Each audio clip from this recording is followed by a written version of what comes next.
Today's Fit in 5 is a kettlebell workout. Come with me. So if you're just starting out with kettlebells, you might have a 4 kilo or a 2 kilo.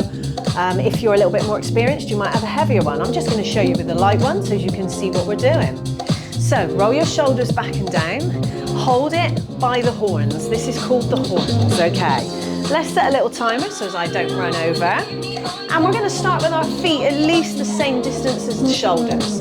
I want you to focus on shoulders back and down, pushing your bottom back in this position. Knees are relaxed, and we sit back and bring it up to chest height.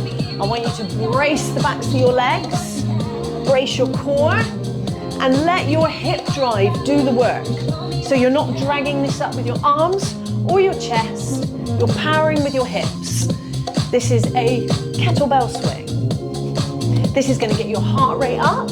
This is going to fire up your entire body. Stand tall at the top, brace everything. Let's do a few more. It's a good cardio exercise, so it gets your heart rate up. It's a great exercise to do. And if you get your form correct and you do this right, it means you can increase the weight safely, slowly lower. Okay, so that's got me nice and warm. What else can we do with a kettlebell? Here's another tricky exercise that I can explain to you. So it's called the clean and press. You always start here with your feet shoulder distance. Roll your shoulders back and down. You're drawing the line up the front of the body. Start with the hinge. Sit back, tuck your elbow in, let the weight come onto the back of the wrist so as it nestles here.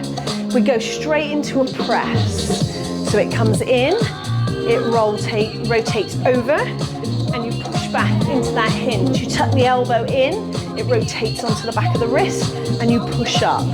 Drop down, tuck in, and push. What you want to avoid is the weight slamming onto the back of the wrist.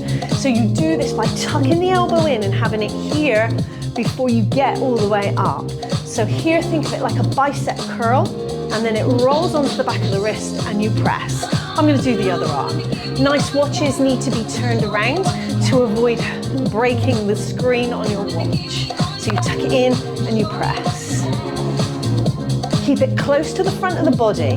Imagine you're drawing a line up the front of the body, tuck it in and push.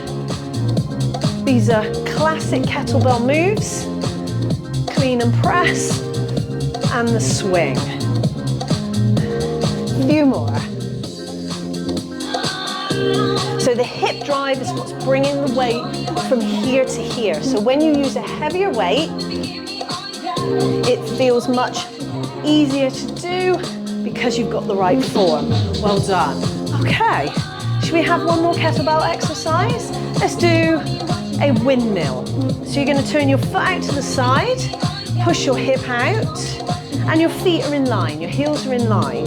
Hold the weight low down here. This arm's going to go up. I want you to push your hip out, keep this back leg nice and straight as you slide all the way down the front, inside the front knee. Looking up and then squeezing through your glutes to bring you up.